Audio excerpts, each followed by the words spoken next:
Hello, hello, hello. Welcome. Happy Tuesday. So happy Tuesday. IG, happy Tuesday. Facebook, Dr. S here. Thank you so much for joining me. We are going to get started quickly. Well, soon, maybe quickly. I don't know. I don't know what word I was trying to say. Happy Tuesday. But we are going to get started shortly because, as you all know, I love to respect your time, and so I will not keep you on here long. If you are joining me on Facebook, be sure to say, hey, Sister Donna, I hope you are doing well. I'm feeling okay. I miss your lovely face. IG, be sure to shout out as we are waiting for folks to come and hang out. Be sure to share, tag a friend. You know, I love interaction. The more, the merrier. As people are coming in, I just want to give you a couple of quick announcements on things to put on your calendar if they are not already. So just in a couple of weeks, December 4th, I cannot believe it's almost the end of this year, but December 4th, we are having our Lionesses roaming activity at Sawdust and Glitter in Belleville, Illinois. I'm super excited about that. And I have been seeing the RSVP number creeping up. So please know that if that's something that you want to do, hey, Miss Tamia, there's still time to RSVP. So if you have seen any of the posts about that, you could just literally click on that and RSVP. It's free to RSVP, and you can pick out your tumbler at the location and pay the woman there, Lacey. She's super nice. If you would like to eat, all you have to do is cash at me $10, and we're going to have like another box meal. So I just need you to tell me whether or not you want turkey or veggie. So I'm super excited. Anytime to hang out with my ladies and my lioness friends, I get giddy. So I'm counting the days. Also, in the new year, we are going to be having a mini retreat it'll be for 8 ladies. It's called House of Esther. And I'm super excited about that too, just to see what God is going to do in this smaller, more intimate setting where we can really go deeper on some things that, you know, that you can like start having a conversation about at conferences, but sometimes you just need a more intimate setting, a smaller group of people. You need to be able to stay up all night and talk about some of these things. So if that's something you would be interested in participating, mark your calendar for February 11th and 12th.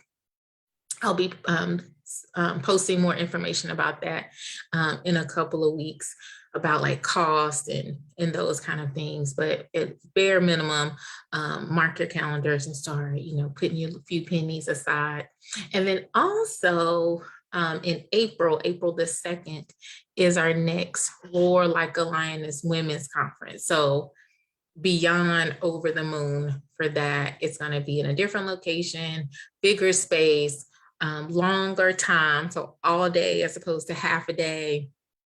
God has already been talking to me about just the topics and the presenters and all of that. So it's just already coming together. So be sure to mark your calendar for that. So I am going to go ahead and get started for tonight's doctor sessions. So if you've never watched any of these, never followed, never, you know, follow me or know what these are. So I am a licensed clinical social worker.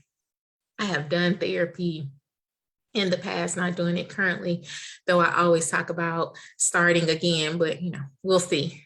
So these are just kind of like a spin on a session. So it is not a therapy session. I feel like I have to do this disclaimer every time. It's not a therapy session, but it is an opportunity to talk about topics that may come up in therapy that may be relevant to people who are watching now, who will watch the replay. And so it's just another opportunity just to normalize some of the things that we deal with, some of the feelings that we have, some of the experiences that we go through. So I encourage you to check out the videos. And if anything we talk about is something that you're like, I need to talk to somebody about this, hit me up. I know a ton of beautiful, talented, anointed therapists. And so I would be happy to connect you with them. So go ahead and get started. And again, thank you all for joining. Feel free to share, tag somebody, and of course, let me know what you're thinking as we get into it. So a couple of weeks ago, during this month's church culture, I talked about this concept of communal accountability. And just a really little bit of background is I had seen some things, watched this video, and it just really struck me that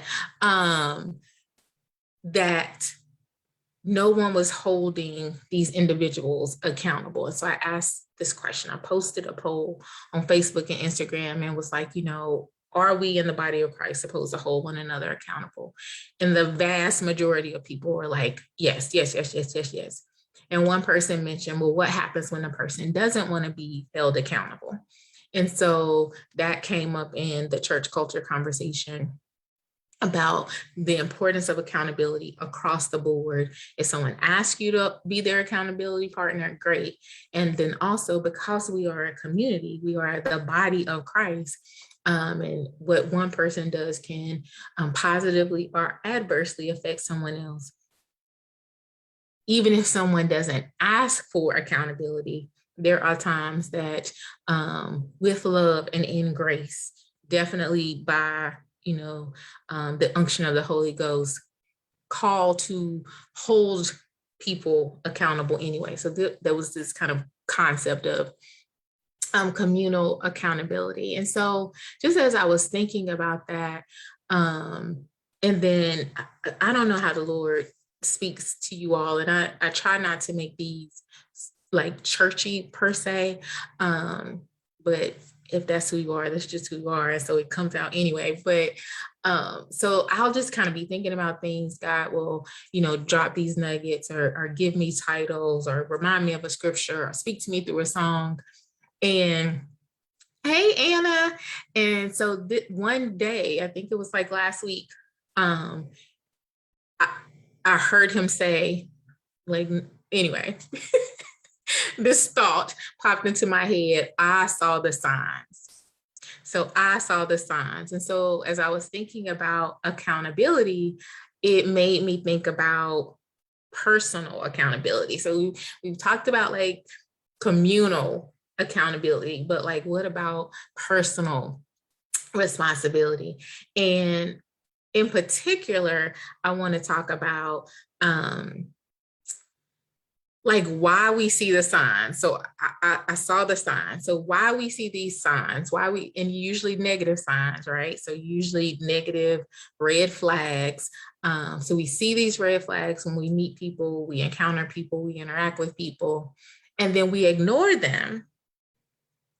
And then that leads to whatever, usually some type of negative consequence, usually something happens and eventually we feel guilty because we saw the signs and we chose not to run or address them.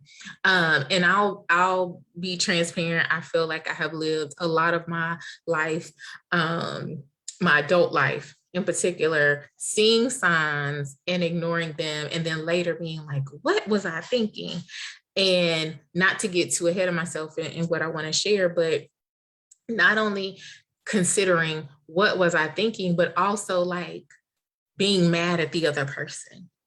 But I saw the signs. I saw it. I made what I assumed to be a grown person, adult decision. And then it blew up in my face, not surprisingly. And I want to be mad at them, but I can't. So I'm not going to go too far there because I do have a thought about that. So anyway, and maybe you guys can relate. If you can, thumbs up, say, yes, sis, I feel you've been there, done that. So this personal accountability, let me focus. So sometimes, thank you. So sometimes we see the signs, we see the negative behavior, we see how they talk to people, we see how they process certain things, and we choose to ignore the signs. Now, we might ignore the signs for multiple reasons, and I'm just going to give a few, but I'm sure, you guys can tell me what some additional reasons why we ignore these signs, we ignore these red flags. So the ones that I wrote down were that, maybe in the moment, actually, I'm going to add this one before I had the ones written down, that maybe in the moment we think, especially if we're talking about a romantic relationship, we're in love, we love this person and we are just so, just blinded by love. We have on these rose-colored glasses. And maybe because of that, we think that these red flags, we think that these signs, we think that these behaviors are not that big a deal. We're like, yeah, he just cussed out the cashier for absolutely no reason. Or, oh my gosh, he said this thing to me. It seemed totally inappropriate, but I mean, he just had a bad day. She just had a bad day. They didn't really mean it. So we kind of brush it under the rug. We make it not a big deal. Another reason we might ignore the signs is because we think we can change them. Oh, we think we can change them. Well, that last person they were with just didn't understand them. Oh my gosh, I am going to pray them through, us in our little evangelistic selves. And I'm sure men do this too, but I'm not a man, so I can't speak for them. So if y'all men do this too, let us know. But yeah, we're gonna change them. We're gonna, I mean, if we just do them right and treat them right and love on them, they're gonna change. And I think one of the biggest ones, and this is from my own personal experience, and I've talked to people who I would think would also agree, is that many of us see the signs, we ignore the red flags because we too are unhealed and we too are unhealthy. And we see something that looks familiar to us. We see something that's comfortable to us. We're like, oh my gosh, we are kindred spirits. Oh my gosh, we are so much like, oh my gosh, we are soulmates. No, y'all both jacked up. We are both jacked up.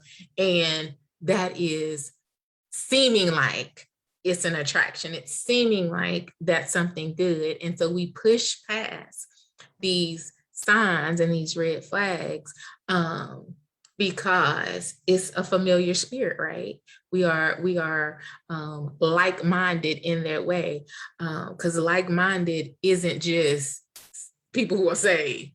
You can be like-minded with people who have bad or negative characteristics as well. So those are just a few other reasons why. And again, if y'all can think of other ones, because I know there are a list as long as my arm of why we just blatantly ignore these signs that we see. But I think, again, for me and people I've talked to, one of the biggest ones is we're attracted to that because the hurt is similar. The hurt is familiar.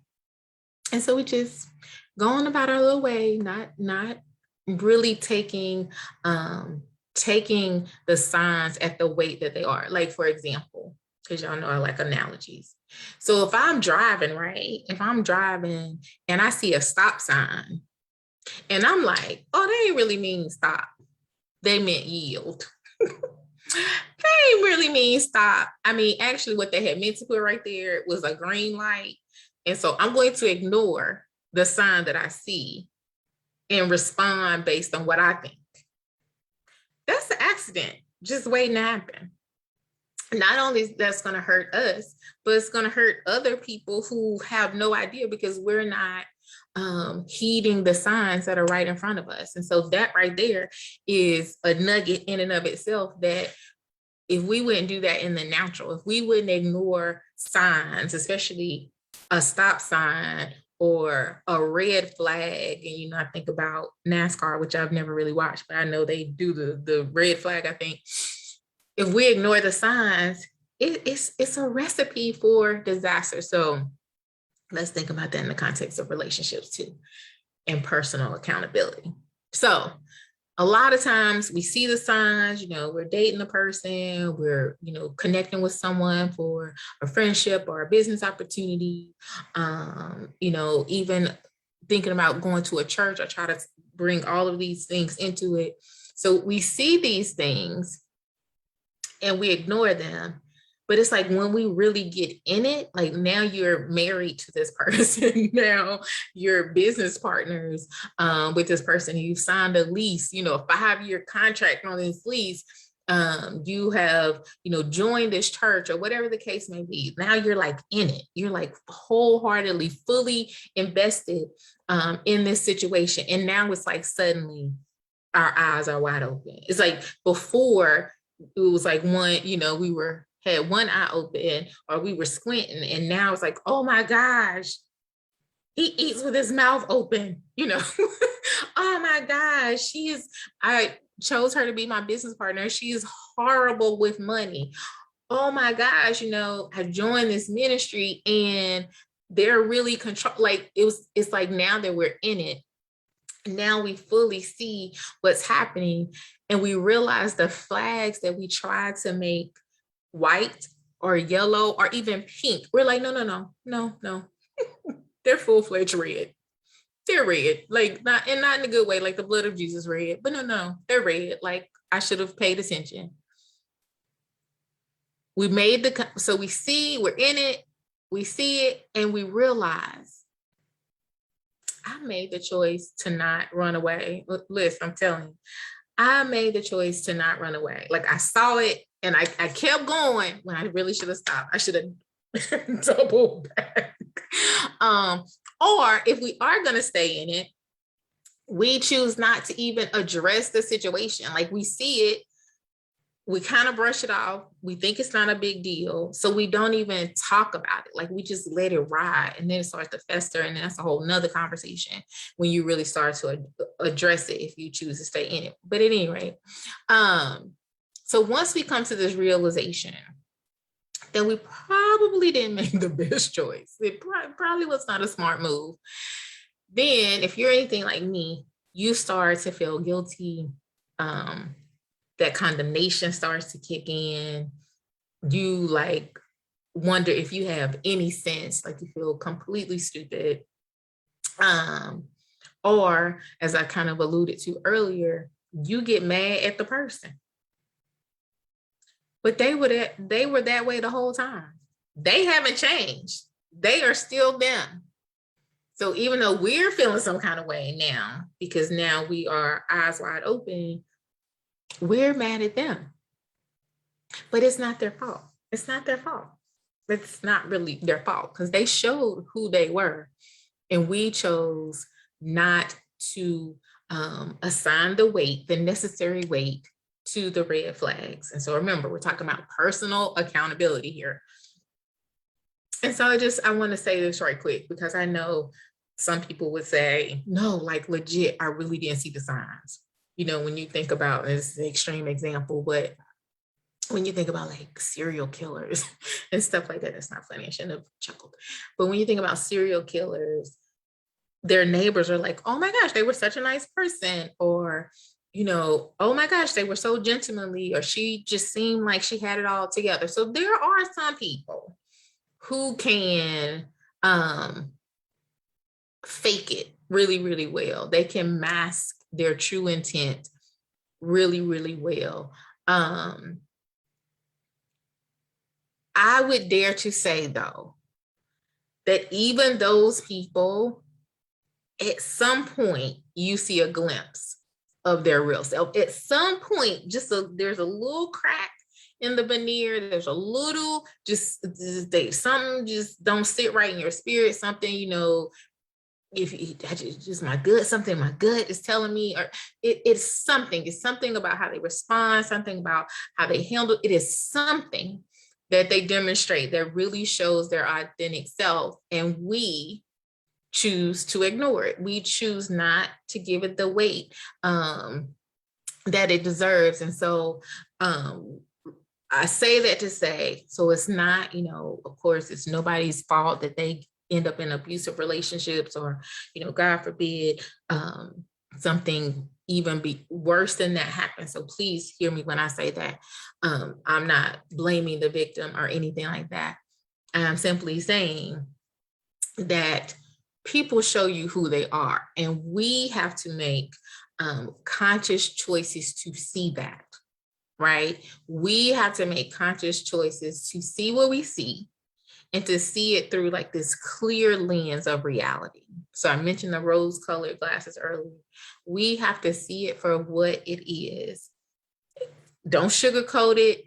Don't, I knew somebody who used to use this phrase, fantasy prone imagination. So we're not gonna make it something it's not. We're not gonna fantasize about what it is. We're gonna look, this person just did something that's really mean. I need to take note of that and be mindful of that as I proceed forward.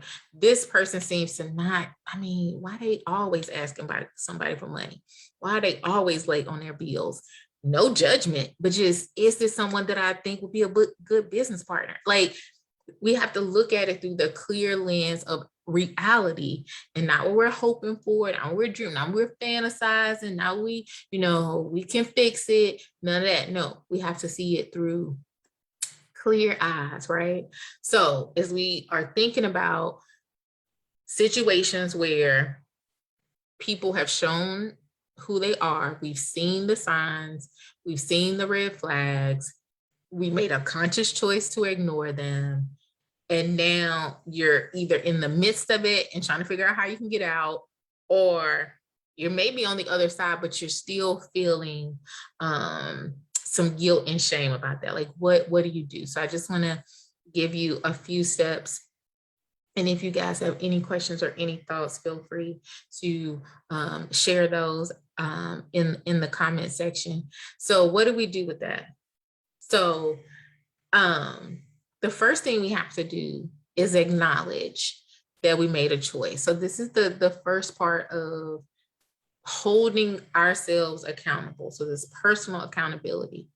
We have to acknowledge that we made a choice. Now, again, we may have made that choice out of some unhealed trauma, out of some past experiences. We may have, real talk, made it out of loneliness, desperation, ignorance, fear, even, peer pressure. Like, there are a million reasons that we could have made that choice, but we need to acknowledge, whatever the reason, we need to acknowledge that we did make the choice, that we did it. No one made us, be in that relationship. No one made us be a business partner with that person. No one made us, join a ministry or take a particular job. Like, these are choices that we made despite seeing some signs. As some organizations say, like, that's the first step, right? It's the first step is admitting that there's a problem, or admitting that there's a situation. So we have to admit our part in it. And that's hard sometimes. Again, I can tell y'all all kind of stories from personal experience that I would love to be able to say, well, they tricked me, or they, did blah, blah, blah. Hey guys, hi, IG. I could say, but I made the choice. I'm an adult. Now, past 25, maybe if you're 15, 18, 21, our frontal lobe isn't fully developed till we're 25. So after 25, we are adult enough to admit that we made these choices. So, right. So we have to acknowledge that we made the choice, and that maybe it wasn't a smart choice. And that's okay. So, right, that's part of it though. But we have to at first acknowledge it and admit it. Sometimes it's the hardest step, but the first step is important. So once you acknowledge it, once you admit it, then that allows you the space to figure out, well, then why did I do it? What is the why? What's the reasoning behind this decision that I've made? So especially, and I would, well, I'm not even going to pretend to know a statistic. I think a lot of us make decisions out of this kind of unhealed hurt and this trauma that we've experienced. Because, I mean, when you think about it, kind of common sense is, would a healthy person see a red flag, see a stop sign, and go through it anyway? But a healthy person really make a conscious decision to be in a potentially very obvious unhealthy situation? Would a healthy person do that? So as you're acknowledging it, as you're admitting it, now you're thinking about, so what's the underlying issue? What's the root of it? Not the trees on the limbs. Hey guys, not the leaves, not even the limbs, not even the trunk, but what is the root issue about why we made that conscious decision? Why is that? And as you're thinking about that, it's probably going to get to the point where it's beyond just you thinking about it. And now you need to go get some outside assistance. And now it's time for you to get fully healed and whole and healthy, so you don't continue to create these patterns. So make that therapy appointment. Reach out to someone, like I said, at least in the St. Louis area, I know a ton of therapists. So make the therapy appointment, speak to a mental health professional. And if you're not ready for that yet, and you are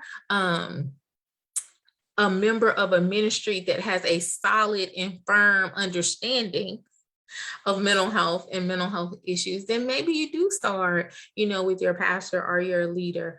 And then they help you segue into a licensed clinical professional. But you need to talk to somebody. We need to talk to somebody about the root issues, about the deep-seated issues, about the underlying reasons for why we are making these decisions. Getting to the root of you is Greylock. What does that mean? Or get a coach. Yes, I know a lot of people are certified life coaches now, and I don't know their background. So I would have to talk to Victor, my friend over on IG, to give me more information about that. But we have to it is important to get to the deeper root. Because on the surface, you can acknowledge it and admit it all day. But if you don't deal with the why, just human nature is that you're going to repeat the pattern. You just kind of almost subconsciously are going to do it. So acknowledge it and admit that your part in it and what you did, and then be willing to get the help that you need to get to the deeper root.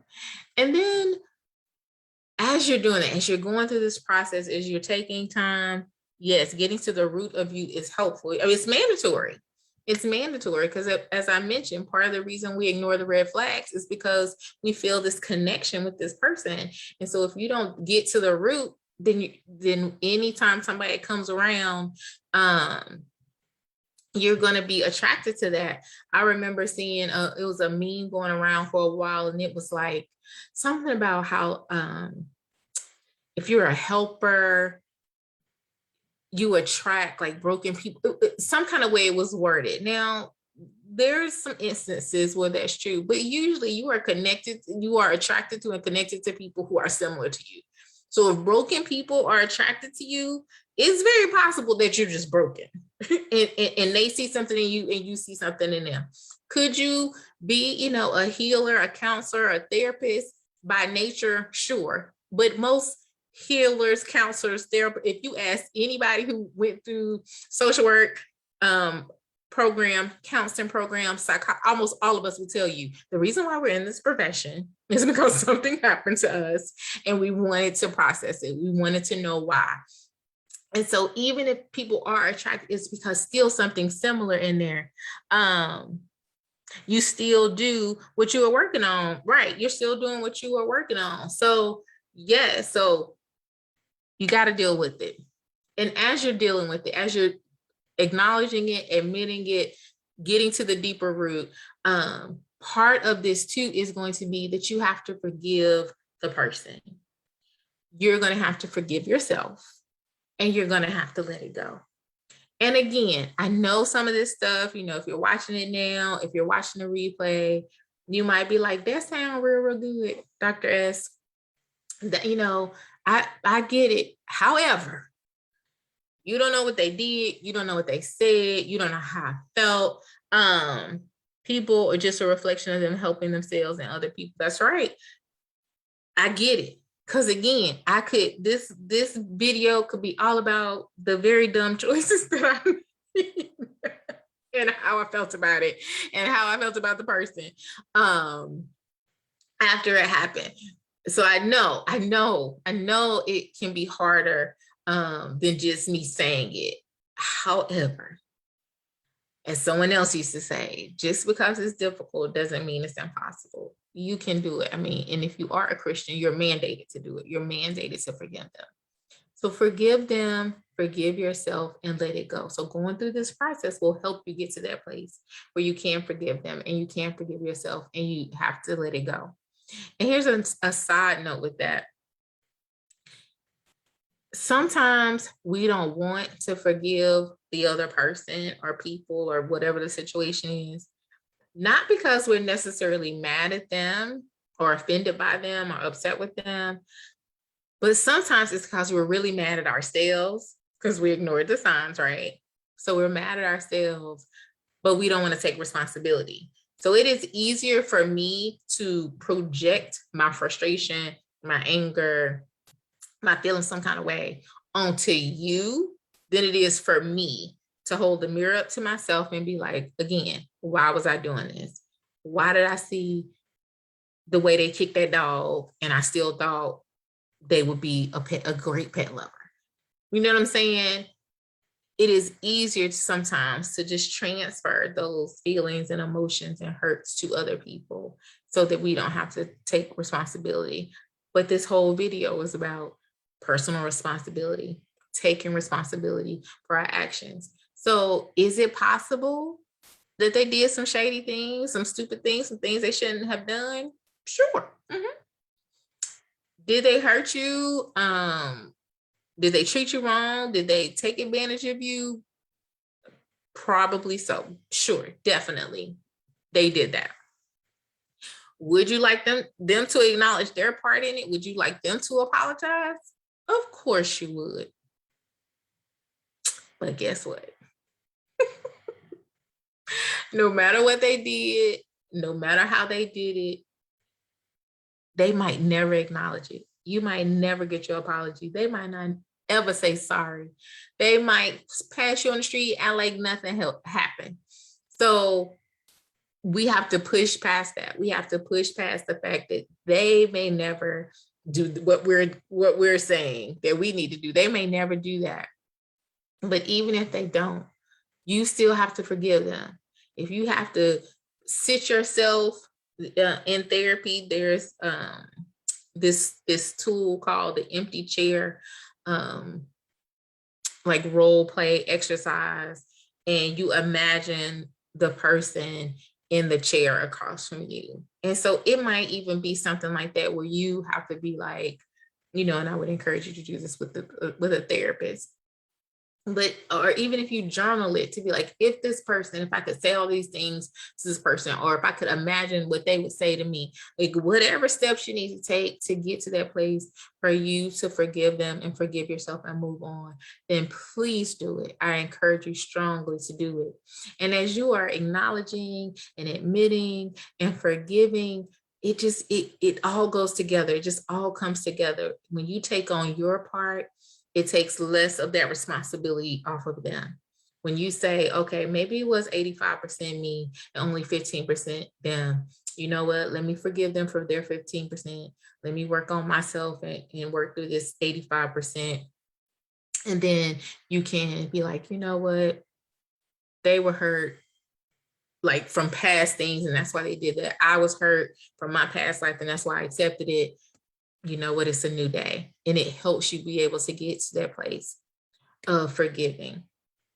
So taking these steps, those 3 things that I just mentioned, they will help you. So when you do this and start to do it consistently and faithfully and with intentionality, it should very likely help you to stop making that same choice. So I know for me in my life, like when I really was like, oh my gosh, I've done several videos on, when I had the realization that I was dealing with PTSD, like in that, because I was dealing with that and didn't realize I was dealing with it, I was making choices out of that trauma. So, relationships, friendships, even church attendance, like all of these things were based out of a trauma response. But when I actually started to acknowledge my part of it, when I actually admitted, like, okay, the common denominator in all these situations is me, when I said, like, okay, well, why is that? What is the root? What is, and I started to dig deeper into what traumatic things had happened to me and what that, caused me to, think and feel and be attracted to, then that helped me to stop making those same choices, because now I see clearly.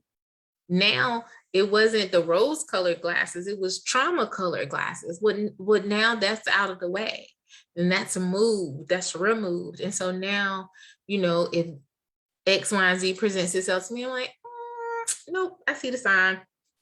If this over here happens, I'm like, nah, that might not work for me. That doesn't work for me. You could be a great person. This could be a great opportunity. This could be a great situation.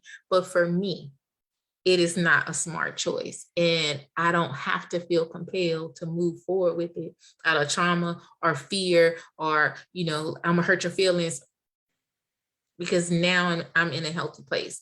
And the same for individuals who are working through this process. Now you're in a healthier place, and you'll make smart choices. You'll see the patterns that you were doing. You'll see why this type of person seemed attractive to you. You'll see why you end up getting in you keep getting in the type of business ventures, or not getting in business ventures because of a certain pattern or a certain fear. I just heard a pastor say on Saturday, he was talking about like trauma and trauma responses, and he said many of us have gotten in the place of where we are living in the valley of the shadow of death. So, the scripture in Psalm 23 says, yea, though I walk through. So it's a process, right? Stuff is going to happen. We're going to make not smart choices. We're going to need to process our trauma. Like all of these things are going to happen, but it's a process that we're going through. And he was making the point that many of us have like set up tents, like we have built mansions and communities in the shadow of death, in the valley of the shadow of death. And that's not God's intent. That's not, your human intent is to be in this trauma-filled mind space, this trauma-filled physical space, this trauma-filled emotional space. That's not your best life by any stretch of the imagination. And so we don't want to take up residence in these unhealthy spaces. We don't want to take up residence in these unhealthy patterns. We don't want to take up residence in this continuation of unwise choices. We want to recognize, hey, this is a pattern that is not healthy for me, because I'm taking responsibility for it, and I'm acknowledging it, I'm admitting it, and I'm seeking the help that I need to no longer make these same choices.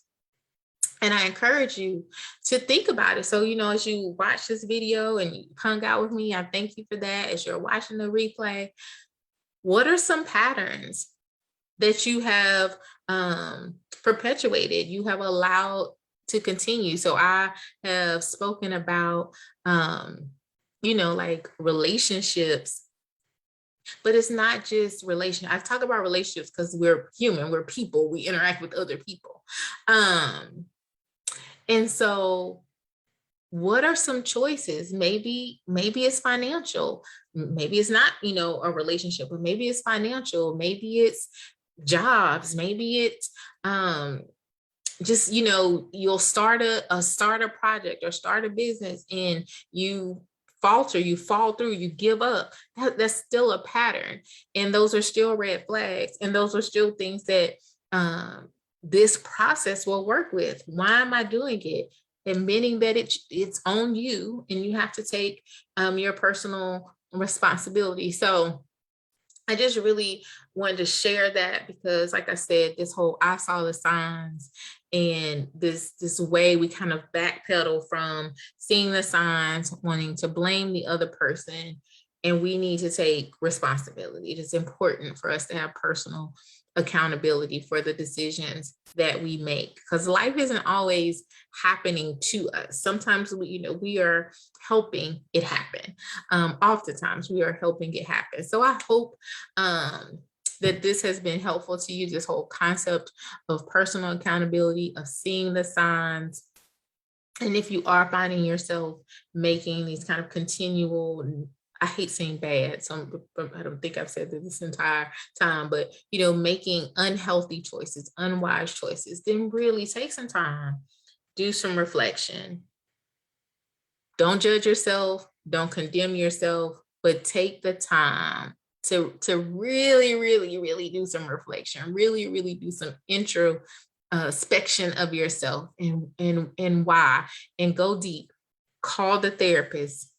Check your insurance, see who covers, who is covered, like do the work. And I'll just say this last thing, and then I'll wrap up and remind you about some dates that are coming up. Because I know that there's this huge push, been just continuing to trend. Hey, Miss Joanna, continuing to trend about this, concept of mental health and normalizing mental health and normalizing addressing mental health issues, normalizing the intersection between religion and Christianity and spirituality and all of those things in mental health. Like, I know that has been happening. And I just want to say again that it's okay to seek help. It is okay to see a therapist. It is okay to deal with, emotional triggers. I'm trying to say triggers, emotional issues and triggers. It's okay to acknowledge that I'm not making smart choices. It's okay to acknowledge I was hurt in my past, and now that's affecting my present, and I don't want it to continue to affect my future. It is okay for Black people in general, and for Black men to go talk to somebody. Like, it's okay. It's okay. It's okay. It's okay. It's okay. It's okay. It's okay. Because we do not want to continue to do these patterns, to see these signs, to ignore these red flags, and then just, again, kind of perpetuate this drama for our life and then, for those around us. Because like I said in that earlier example, if you run through the red light, if you run through the stop sign, you are not the only person who's going to be adversely affected. So us not holding ourselves accountable, us not taking personal responsibility, us not being aware of the red flags and acting accordingly is going to affect other people in our circle, in our sphere of influence. So I hope that's helped somebody. If it's helped you, then do a little heart, do a little something, say something in the comments. If you're watching a replay, feel free to comment and tell me what you think. So thank you guys. So I just want to remind you that on Tuesdays, I always try to hang out with you all at 7:00 Central Time. So next week is a virtual prayer, and I think I'm going to do something kind of different because there's a 5th Tuesday this month. So I think I'm going to do something a little different on the 30th, and then I'm going to kind of change the whole thing up. I was going to wait to the new year, but why? Tomorrow is not promised. So I think I'm going to change things up even more in December with kind of titles and times and all of those things. So be on the lookout. And then if you don't watch the replay on IG or Facebook, be sure to follow me on YouTube, because then that way you can just watch it in the background while you're doing all of the other things. So as I get off, ladies, I just want to again remind you all about the events that are coming up. So December 4th is our Lionesses Roaming activity. It is in Belleville, Illinois at Sawdust and Glitter. So that'll be from 5:30 to 8:30. In fact, I have my handy dandy tumbler. So this, I don't know if y'all ever, I don't know, hopefully y'all can see it. Show it on IG. So like literally, I made this. Do my Vanna White. I made this. So it says Dr. S, and this is my butterfly year. So it has a butterfly on there. And then at the bottom, it has my tagline, dropping nuggets you didn't know you needed. So ladies, when you hang out with us at Sawdust and Glitter, you can make your very own. You can do whatever colors, glitter, all of the things. So super cool idea. So we'll be doing that on Saturday, December 4th. RSVP, just click on the link either in my bio or on one of the posts talking about it. The mini retreat is coming up in February. So that's a one night overnight from February 11th to the 12th. It's limited to 8 ladies, but it is going to be just a phenomenal time where we get deep and raw and address some things that, you know, maybe you haven't had the opportunity to talk about. Maybe, you know, you're looking for a space to hold yourself accountable and really dig into why you're making some of these decisions. Well, this House of Esther mini retreat is going to be the perfect opportunity for that. So more details will be coming out about that towards the beginning of December with price and just, you know, how the housing and all of that. So definitely be on the lookout for that, ladies. Like I said, start getting your money together for that. And then our next Roar Like a Lioness Women's Conference is coming up April 2nd. You definitely want to mark your calendar for that. It's going to be from 8:30 to 4:30 this time. So all day instead of half a day. Just it's same, you know, not same because we'll have different speakers, but just like the same power and anointing of God is going to be there. So bigger facility, bit more space, longer time. Because when God does it, he does all things well, right? So I love you guys. I'm so appreciative to you for spending a little bit of your Tuesday night with me. I pray that this has been helpful in some way, shape, or form. Again, feel free to share, tag a friend, and then mark your calendars for next Tuesday at 7 for virtual prayer. So I love you guys. Thank you for hanging out with me. Be blessed, Dr. S. You guys are awesome.